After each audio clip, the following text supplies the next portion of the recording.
할렐루야. 오늘 또 주님의 은혜와 사랑이 여러분과 함께 하시기를 주님의 이름으로 축원합니다. 축원합니다.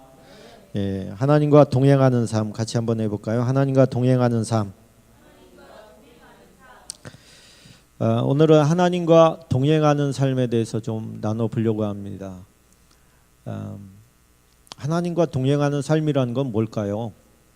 이렇게 주일날 와서 예배하는 삶일까요? 날마다 하나님과 교제하는 삶, 또 대화하는 삶, 나누는 삶, 감정을 서로 뭐라 그럴까요? 소통하는, 교류하는 그런 것을 우리가 동행한다 이렇게 말할 수 있을 겁니다. 우리는 그런 삶에 익숙치 않습니다.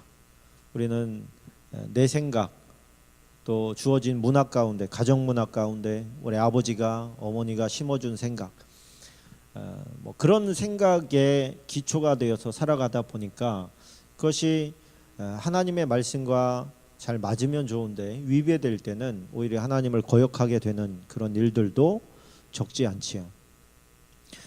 하나님께서 원하시는 삶은 하나님과 동행하는 삶입니다. 어떻게 하면 하나님과 동행할 수가 있냐? 하나님께서 우리가 전도를 하는 목적도 그거지요. 전도하는 사람이 예배자가 되고 또 하나님과 동행하는 삶을 살게끔 하는 것이 그것이 궁극적인 목적이라고 할 수가 있습니다. 우리가 누구의 손에 붙잡혀 있느냐에 따라서 그 가치가 많이 달라집니다. 우리 부모로서 그런 고민을 아마 다들 할 거예요. 네가 우리 같은 집이 아니라 또 엄마 아빠 같은 사람이 아니라 더 나은 사람을 네가 만났더라면 얼마나 더 지금보다 나은 사람이 되었을까? 얼마나 더 좀 더 괜찮은 사람으로 자라게 될까? 그런 고민하지 않습니까? 그렇지요. 뭐 그 하나님께서 그런데 다 그 가정에 필요하기 때문에 그 가정에 보내준 줄로 믿습니다. 그래서 부모는 부모의 위치에서 자기가 할 수 있는 한 최대한으로 키우려고 애를 쓰는 것이고, 자식은 또 그런 부모를 믿고 따라가야 되는 것이죠. 근데 가정에 따라서 그 아이의 어떤 자질이나 또 어떤 가치, 사회적인 하나님 안에서의 가치는 다 똑같겠습니다만은 사회적인 개념으로 봤을 때의 그 가치는 많이 달라지죠. 얼마 전에 얘기했습니다만 강남에서 큰 교회 부목으로 있던 이제 동기 목사님이 시골로 내려가시겠네, 익산으로 내려가게 되는데 사모님이 내려가자마자 조금 있다가 그 애들을 가르치는 일을 시작하게 됐어요. 그래서 동기 모임 때 만났는데 어떻게 이렇게 귀한 일을 하게 됐냐고 그랬더니 내려갔더니 뭐 화가 나더라는 거예요. 왜 화가 나셨어요? 그랬더니 선생님들이 아이들을 가르치는데 중학교에서 공부를 잘하는 애들을 컨택해가지고 야, 너 공부 잘하니까 거기에서 무슨 유명한 고등학교가 있나 봐요. 공고. 야, 그 공고 가라. 너는 그 공고 가면 너는 붙을 거다. 그러니까 이분은 강남에 계셨잖아요. 거기서 살고. 그러니까 그 애들의 수준이 얼마나 높습니까? 애가 조금 싹이 좀 보인다, 공부 좀 잘할 것 같다, 그러면 일단은 저쪽 뭐 스카이를 생각을 하잖아요. 근데 저 아랫동네에 내려가 봤더니 그 똑똑한 애들을 무슨 상고, 무슨 공고 이런 데 보내는 거를 최고 목표로 삼고 있더라는 거예요. 그런데 그게 얼마나 뿌리가 깊은지 생각이 안 바뀐다는 거예요. 거기를 가야 자기네가 어떤 큰 업적을 이룬 것처럼 이렇게 생각을 하고 있더라는 거예요. 사람의 눈이 보는 스케일이 다른 거죠. 그래서 이 사모님이 조금 화가 나가지고 왜 이렇게 보는 눈이 작냐? 니네는 무조건 서울로 가라.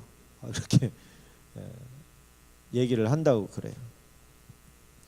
그 이탈리아의 명 연주가죠. 바이올리니스트 파가니니가 영국에서 실제로 있었던 일입니다. 영국에 이제 초청을 받아서 영국에 연주를 갔는데 연주를 이제 하다가 이제 조금 낮에 시간이 되니까 템즈 강변을 이렇게 걷고 있었다는 거예요.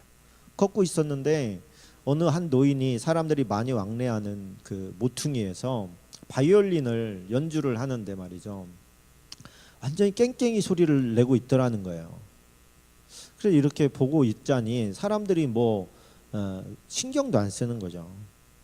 그래서 내가 산책 나와가지고 돈은 없습니다만 내가 연주를 한번 해도 되겠습니까? 노인이 그랬더니 이렇게 훑어보더니만 이렇게 주더래요. 그래서 먼지 뽀얗게 앉은 것을 다 털어내고 그 다음에 조율을 하기 시작합니다. 음도 다 틀렸던 거예요. 조율을 하고 이렇게 조율을 하다 보니까 이제 소리가 맞지 않습니까? 그래서 그 파가니니가 그 바이올린을 딱 연주를 하기 시작하는데 세상에 그런 악기에서 어떻게 그런 소리가 나오나. 한순간에 지나가는 사람들의 시선을 잡았어요. 그래서 바쁘게 지나가는 사람들이 한두 사람 모이기 시작하더니 동전들이 쌓이기 시작하더니 나중에는 지폐가 나오는 거예요. 그래서 몇 곡을 연주하는 동안에 그 주변이 그냥 공연장으로 바뀌어 버렸습니다. 돈이 이만큼 쌓였지요. 사람들이 누군지는 알아보지 못하다가 마지막 무렵에 저 사람 우리나라에 온 파가닌이다 이런 소리가 탁 터지니까 사람들의 시선이 한눈에 집중되면서 그 연주에 더 몰입되기 시작합니다. 그리고 연주가 다 끝났을 때는 앞에 뭐 쌓인 게 뭐 어마어마한 거죠. 노인이 눈이 둥그레졌습니다. 그런데 더 기가 막힌 건 뭐겠어요? 노인에게 이제 바이올린을 줬어요.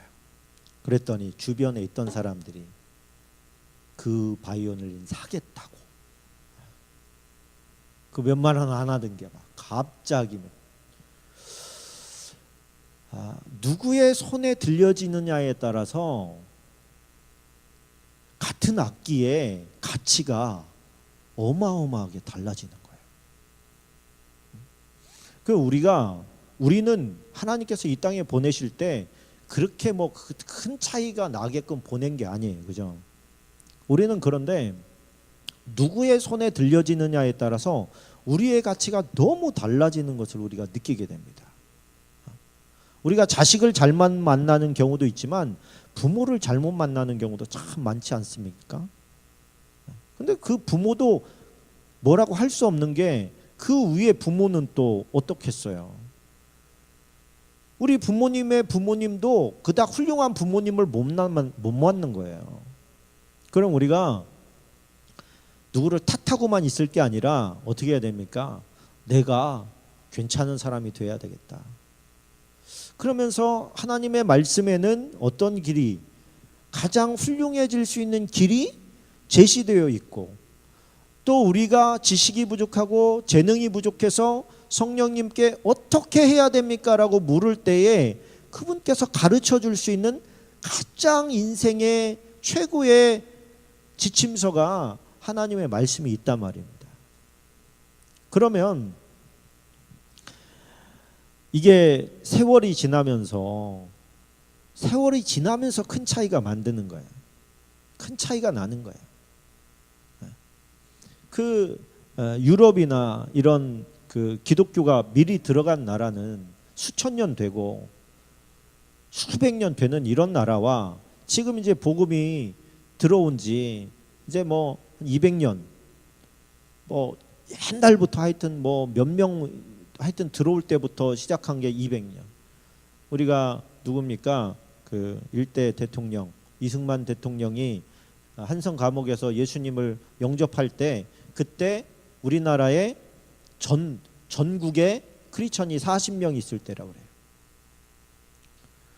이승만 대통령이 감옥에서 40명을 전도했대. 그러니까 80명이 된 거죠. 선교사들이 들어와서 한 열매가 없을 때 그러니까 이승만 대통령부터 시작해서도 1900년, 1800년대 사람 아닙니까 이분이? 그러니까 1900년부터 시작했다고 해도 우리나라 이제 100년 조금 넘은 거예요. 100년 조금 넘을 동안에 성도는 굉장히 폭발적으로 늘어났지만 그 안에 유전되어져야 할 믿음의 유산을 별로 만들지를 못한 거야. 정신세계가 아직 하나님 스타일로, 하나님의 말씀 스타일로 못 바뀌어진 거예요. 출애굽한 사람들이 여리고 앞에서 요단강을 건너서 여리고 앞에 있는데 엄청난 적들이 저 앞에 포진하고 있는 성 안에서 저들을 염탐하면서 있는데 그 안에서 하나님께서 뭐라 그래요? 할례를 행하라. 할례를 행하라. 지금 작전 짜고 어떻게 저 성을 공략할까 이거 고민하기에도 바쁜 시간인데 하나님께서 그 안에서 포경수술하라 그래요. 일주일을 꼼짝 못하는 그거를 갖다가 지금 하라는 거예요. 지금. 사람들은 결정을 해야 되지요. 이게 정신이 지금 나간 짓인데 이걸 우리가 할 거냐, 아니면 우리가 부족하지만 우리가 계획을 짜고 제대로 한번 해볼 거냐, 믿음을 따를 거냐, 말씀을 따를 거냐, 아니면 계획을 우리가 수립을 할 거냐, 회의를 할 거냐. 그 현장 가운데서 그들은 자신들의 생각을 내려놓습니다. 우리 생각 포기하자. 우리 생각 가지고 온 거 아니지 않느냐. 분명히 거기에서 마찰이 있었을 거예요. 아니 이런 상황에서 우리가 지금 할례를 행하는 게 맞습니까? 그런 게 맞습니까? 그게 이성적인 생각입니까? 지금 미친 생각 아닙니까? 그런데요, 그들이 할례를 행합니다. 그때 하나님께서 뭐라고 하시냐면 내가 너희의 수치를 굴러가게 했다. 이집트에서부터 크고 버리지 못하고 가져왔던 너의 정신 상태, 감정대로 또 눈에 보이는 대로 행동해 왔던 그 모습, 이제 너희가 이것을 행함으로 말미암아 그 세월은 끝났다. 너희는 이제부터 믿음의 삶을 살게 될 것이다. 너희 이제부터 순종의 삶을 선택했다.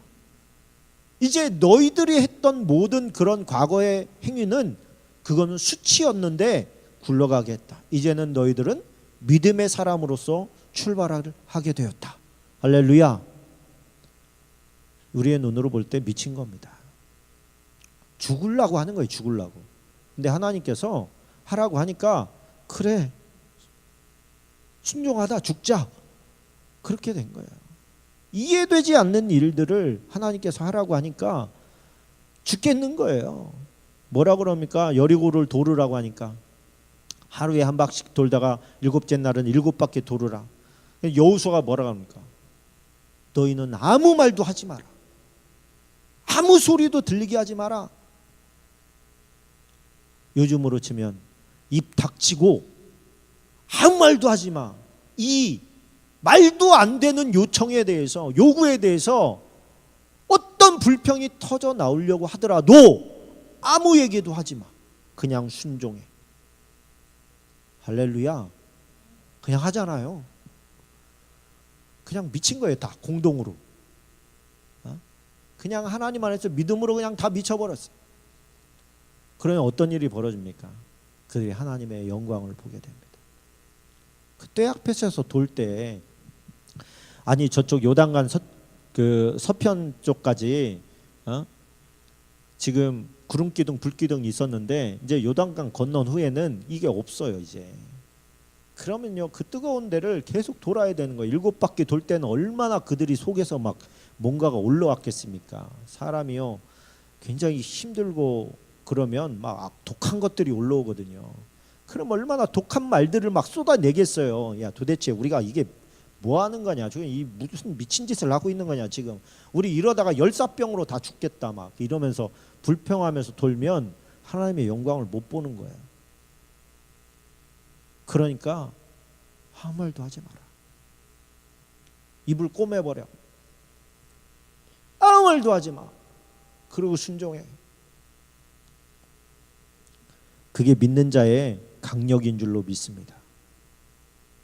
믿는 사람들은요, 특징이 원망 불평하지 않는 거예요. 지나가다가 돌뿌리에 채여가지고 다리 하나가 부러져도 하나님 2개 부러지지 않아서 감사합니다. 이렇게 기도할 수 있는 사람이 이게 크리스천들인 거예요. 뇌구조가 이상하게 바뀌어야 돼. 그게 믿음의 길이에요. 하나님과 동행하는 길이에요. 하나님께서 요구하실 때는 이치에 합당하지 않은 것들이 많습니다. 그렇죠?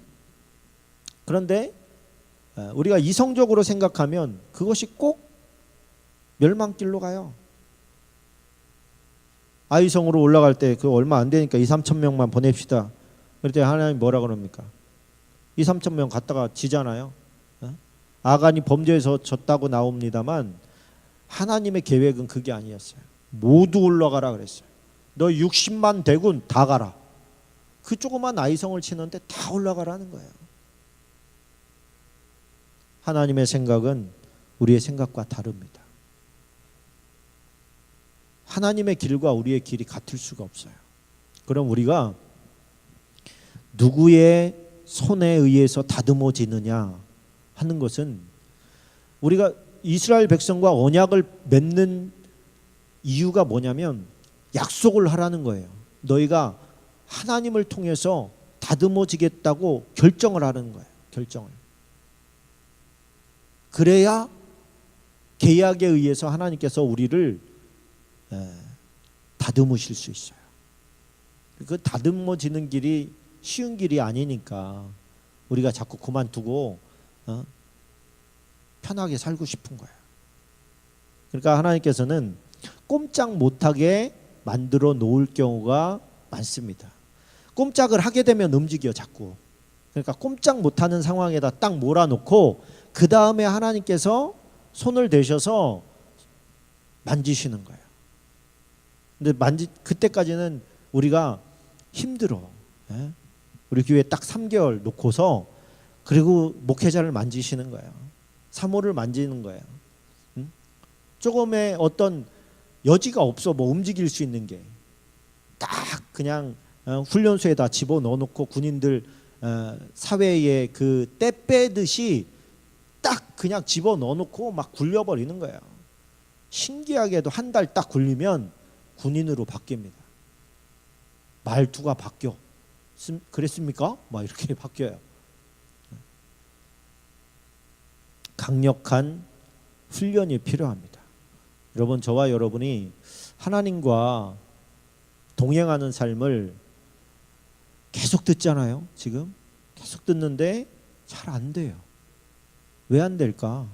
훈련이 안 돼서 그렇습니다. 습관이 안 바뀌어서 그래요. 여러분, 우리는 헌금만 돈만 10의 1조를 뗄 게 아니라 여러분 시간도 10의 1조를 바친다고 생각을 하셔야 돼요. 그게 더 중요하다고 생각합니다. 여러분들이 방 한 구석에다가 기도처를 하나 만드세요. 만드시고 그 골방에 들어가서 그 장소는 그냥 기도하는 장소야.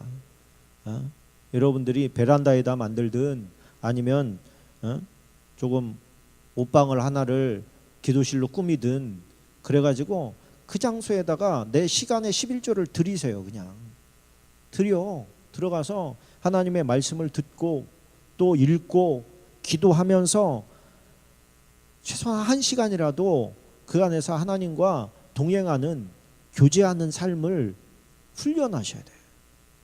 훈련이 안 되면 여러분 또 나가면서 잊어버립니다. 시간은요 너무 급하게 빠르게 가요. 지혜자에게 우리의 시간 계수함을 허락해달라.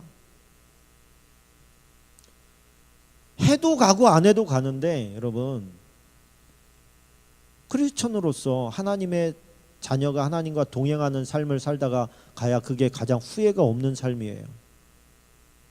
그런 삶은 나중에 후회하지 않습니다.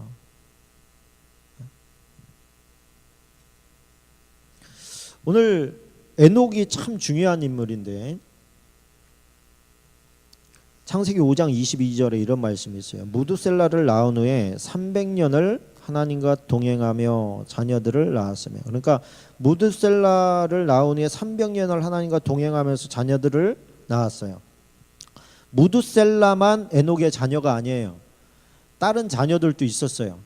그런데 유독 무두셀라를 낳은 후, 그러니까 그 전까지는 하나님과 그렇게 에녹이 동행하는 삶을 살지 않았다는 거예요.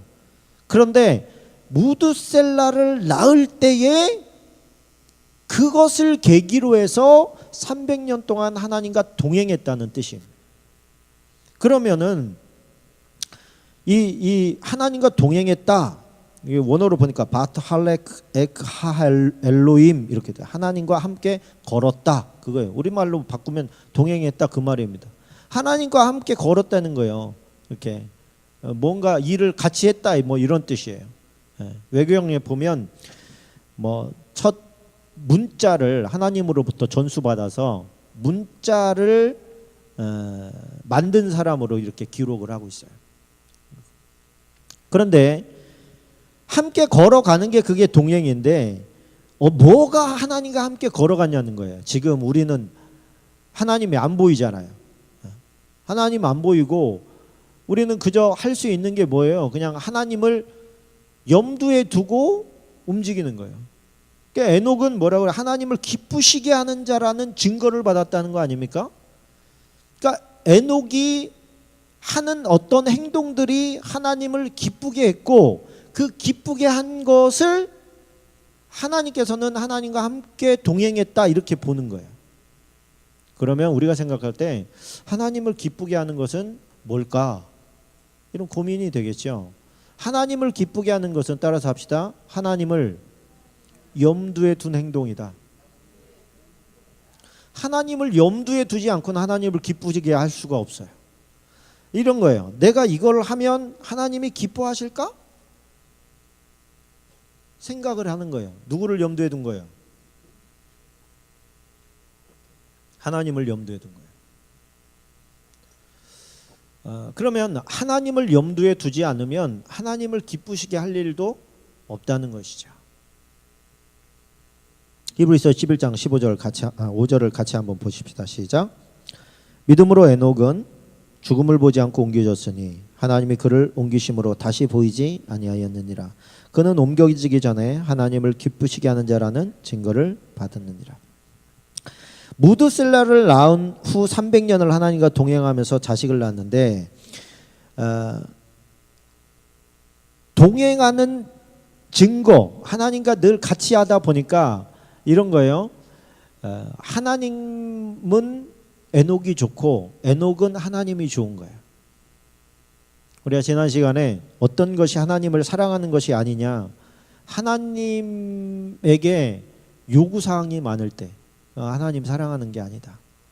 그 요구사항을 잘 들여다보면 하나님에 대한 사랑보다는 나의 유익을 바라는 것일 때가 많고, 내 힘으로는 그걸 바랄 수가 없다 보니 하나님에게 도와달라는 거예요. 내 힘으로 안 되니까 하나님 나를 도와주셔서 제가 잘 되게 해달라는 거예요. 그 마음의 근원에는 하나님에 대한 사랑이 아니라 내 성공이 그 안에 감추어져 있어요. 내가 잘 되고 싶은 내 욕망. 하나님을 우리가 그렇게 표현은 하지 않지만 하나님을 이용해서라도 내가 잘 되고 싶은 욕망이 그 안에 꿈틀거리고 있는 거예요. 변질된 것이죠.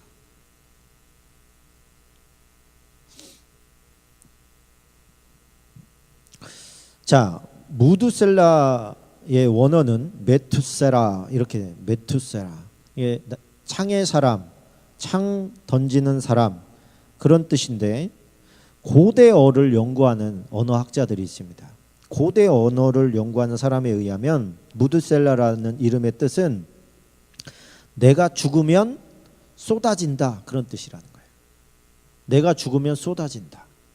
이름을 그렇게 만들었어.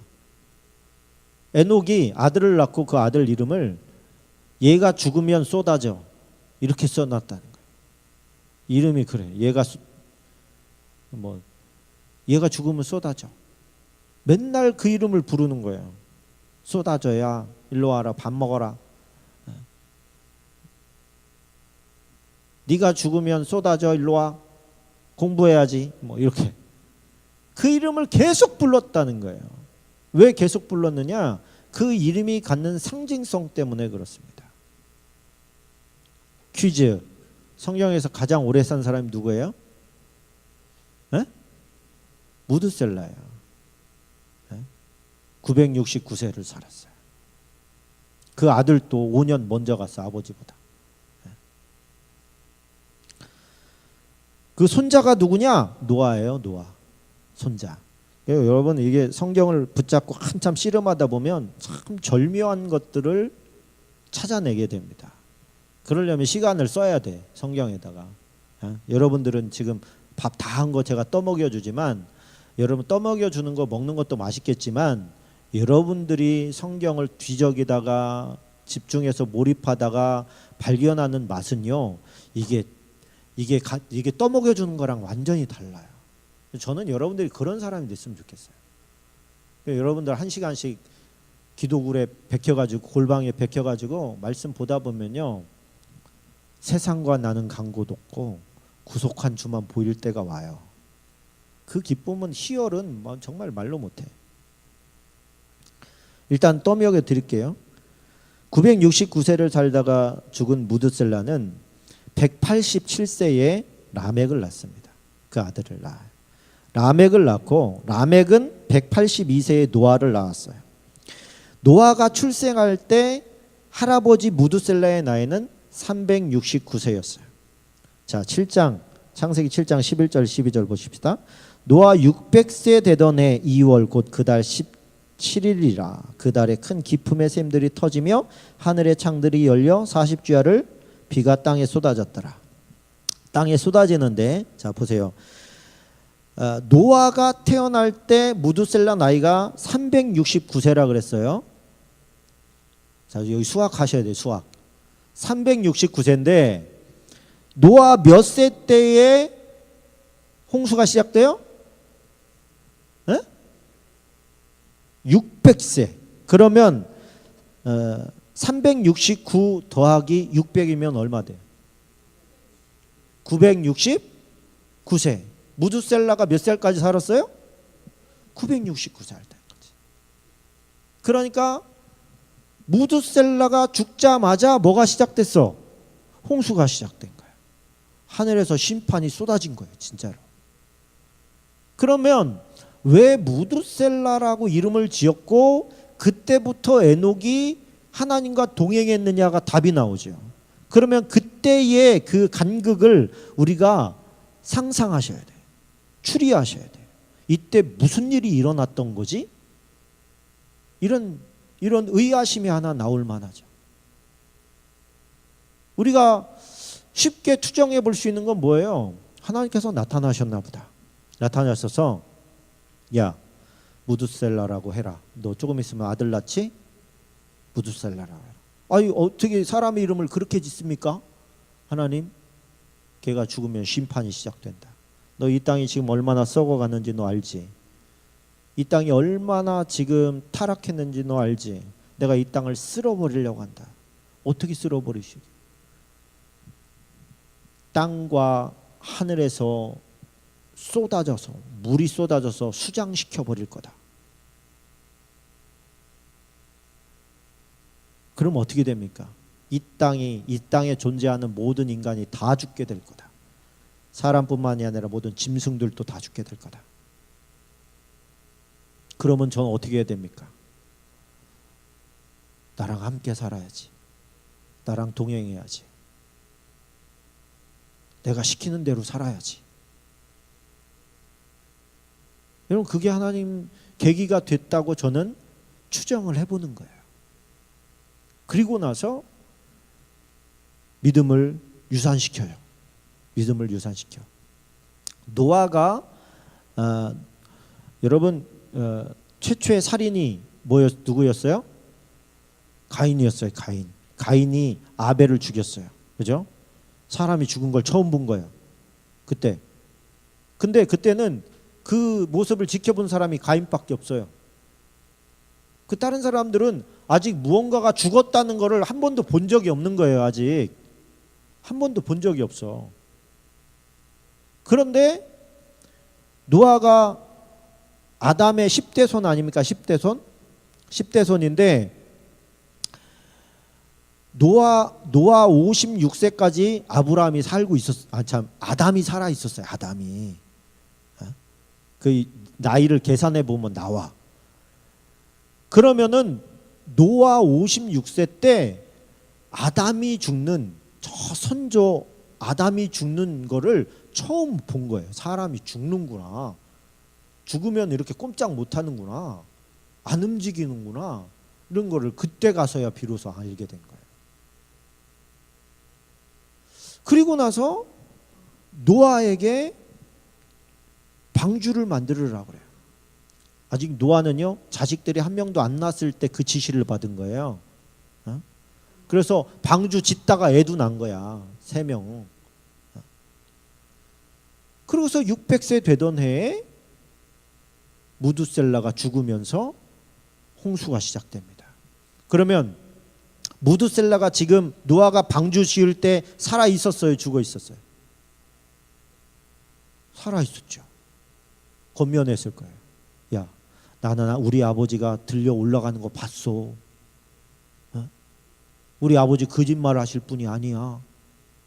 그분이 내가 죽으면 다 수장된대. 그러니까 너에게 나타나서 하나님께서 방주를 지으라고 한 거는 진짜일 거야. 그러니까 넌 죽어도 그걸 해야 돼.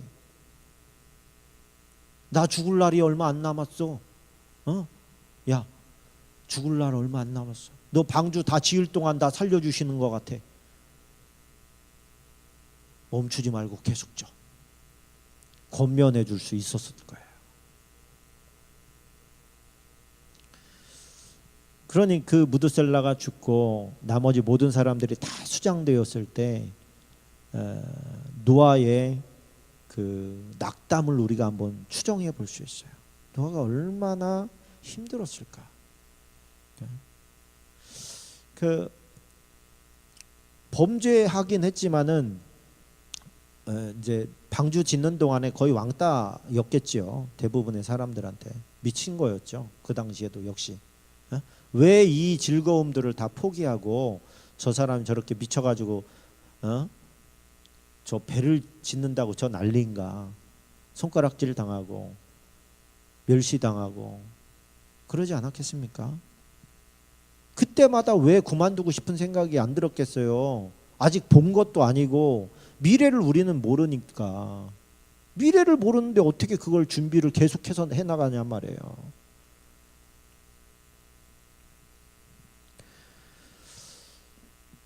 그런데 준비를 해나갑니다. 그게 믿음 때문이었다는 거예요. 믿음. 히브리서는. 그걸 할 수 있었던 행위의 근원이 힘이 믿음이 있었기 때문이라는 거예요. 믿음이. 그러면 가짜 믿음은 하다가 그만두는 거겠죠. 진짜 믿음은 끝까지 포기하지 않는 거예요. 우리는 하나님께서 우리에게 이 귀한 말씀을 통해서 미래에 일어날 일을 우리에게 알려줬잖아요.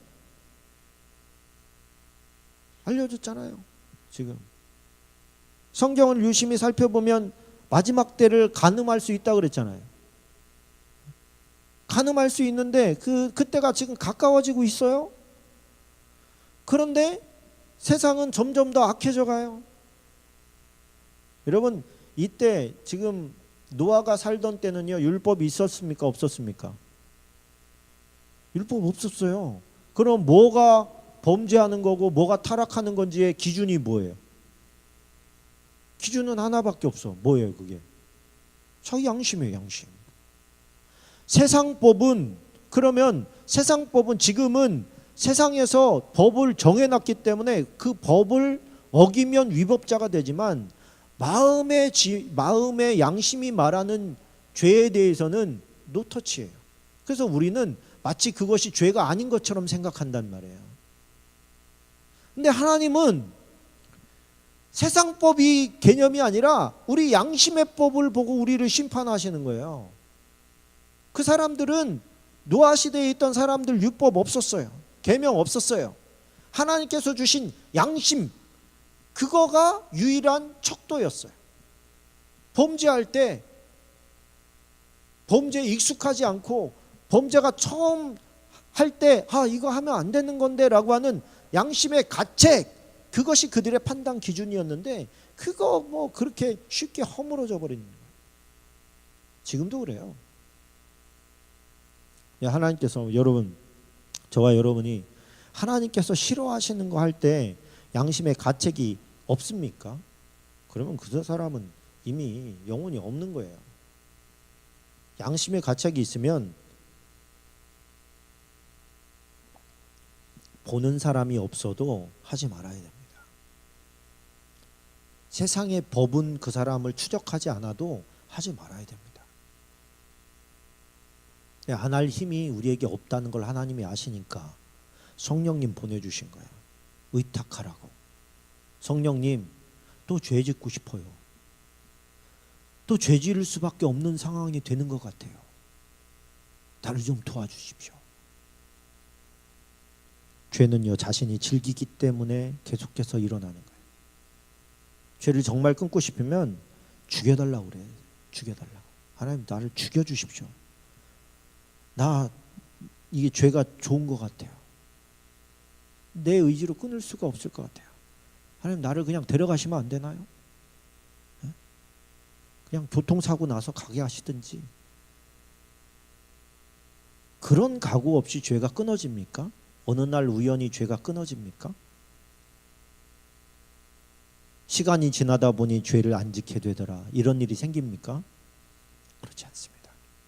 그러나 저와 여러분이 만약에 기도의 골방 시간을 가질 수 있다면, 그 시간을 하나님 앞에 꾸준히 드릴 수만 있으면 여러분, 단언컨대 다 끊어진다고 저는 믿습니다. 경건에 이르기를 연습하라. 그게 훈련이에요. 훈련. 반복된 훈련. 아직도 여러분 마음만 먹으면 된다고 생각하는 사람 있으면요, 한참 착각이니까 빨리 버리셔야 됩니다. 그 부분까지도 기도하셔야 돼요. 나 결심이 약한 존재입니다. 작심삼일도 못 가는 사람입니다. 네, 하나님, 제가 어떻게 이 타락한 세상 가운데 구별된 하나님의 사람으로 살아갈 수 있겠습니까? 도와주셔야 됩니다. 우리가 하나님의 뜻대로 살려고 할 때 끝도 없이 질문하게 됩니다. 끝도 없이 요청하게 됩니다. 여러분의 삶 가운데 지금 별로 하나님께 지금 내가 도움을 요청하는 게 없는 것 같아요 라고 하면 여러분이 그만큼 성화된 것이거나 아니면 아무 생각이 없는 거예요. 지금 이 패역한 땅에 살면서 아무 생각이 없는 거예요. 죄악이라는 것은 푸세식 똥뚝 안에 있는 것 같아가지고 그냥 죄 지는 사람 옆에만 있어도요, 냄새가 배요. 우리의 눈으로 보기만 해도, 귀로 듣는 것만 해도 우리의 정신 상태를 혼란스럽게 만들어 버립니다. 애로가 막 생겨요, 머릿속에. 네. 얼마나 세상 문화가 타락했는지. 믿는 사람들은 도깨비 이런 거 보면 안 돼요, 사실. 네. 그 내용 들어가 봐요. 내용을. 그게 내용이 뭔지를 보세요. 그게 성경적이고 하나님이 기뻐하시고 맞는 것인지 진리인지. 얼마나 세상에 지금 문화가 타락했는지, 세상의 사단의 상징인 용을 얼마나 친화적으로 그리고 있어요 지금. 귀신, 도깨비 뭐 이런 소위 사단의 종들이 미화돼요 지금. 멋있는 그 주인공이 누구죠? 공유 이런 애로 막 변장시켜가지고 말이죠. 성경의 필터를 놓고 보면요, 정말 이 땅이 얼마나 위험한 때인지 모릅니다. 성경에 필터를 놓고 요즘 노래들을 한번 보세요. 정말 무서운 노래들 많습니다. 문제는 이 필터를 지금 사용을 안 한다는 거예요. 필터를 사용을 안 해요. 여과 없이 그냥 받아들여요. 좋다고 즐겁다고 막 시간 정해놓고 가서 보고. 성경은 안 봐. 기도는 안 해. 근데 그 시간은 따로 떼어놔. 이게 우리의 현실이에요. 우리의 현실. 그렇다면 여러분, 우리는 지금 하나님과 동행하고 있습니까? 우리는 노아처럼 살고 있고 에녹처럼 살고 있냐는 말이에요. 예수님께서 분명히 말씀하셨어요. 예수님께서 오실 때 노아의 세상 같을 거다. 노아가 살던 땅 그런 세대일 것이다. 그런 세대가 되어야 하나님의 심판이 임할 수 있는 공의가 있는 거죠. 근데 지금 그때보다 못합니까? 교회 안에만 보면 왠지 희망이 있을 것 같고, 그 하나님의 희망도 교회에 있는 거예요. 하나님의 희망도. 지금이라도 예수님 오실 수 있지만 하루 더 딜레이 시키면 한 사람이라도 더 건질 수 있을 것 같아서 하나님께서 하루하루 자꾸 기간을 주시는 거예요. 우리한테 한 사람이라도 더 건지라고. 근데 우리 마음조차도 흩어져 버리고 우리 마음조차도 지킬 수 없게 되어버리면, 저는 시간이 지연됨에 따라서 역반응이 일어날 수도 있겠지요. 믿는 자들이 오히려 타락하는, 다시 세상으로 나가버리는 역반응이 일어날 수 있는 거예요. 여러분, 하나님과 동행하는 삶을 사십시다. 그러니까 하나님께 나를 맡기시고 나를 손질해 주시고 다듬어 주십시오. 내 인격을 변화시켜 주십시오. 내가 하나님 앞에, 말씀 앞에 늘 꾸준히 설 수 있는 그런 시간을 좀 떼어놓고 그 시간만큼은 하나님께 온전히 드릴 수 있게 해주십시오. 내가 믿음이 연약해질 때 나의 좋은 친구가, 내 셀장이, 또 내 셀 동료가 나를 권면해주고 지금 그거 하고 있나 점검해주고, 그 안에서 주신 하나님의 말씀을 나누고. 할렐루야. 네. 말씀 준비하면서 그 호산나 기도는 원장님이 왜 이렇게 부럽든지, 그죠? 그냥 다이렉트로 말씀하시잖아요. 네. 근데요, 그분은 증명이 됐어요. 그 자기의 마음속에 온 그 음성이 실제라는 것을 이미 많은 경험을 통해서 알게 됐어요. 근데 우리는 아직 그런 게 없잖아요. 우리 하나님의 음성을 들으면서 살아야 됩니다. 근데 그것이 공식적으로 확인되기 전까지는 아주 개인적인 것으로 받아들이셔야 돼요. 개인적인 신앙으로 받아들이셔야 돼요.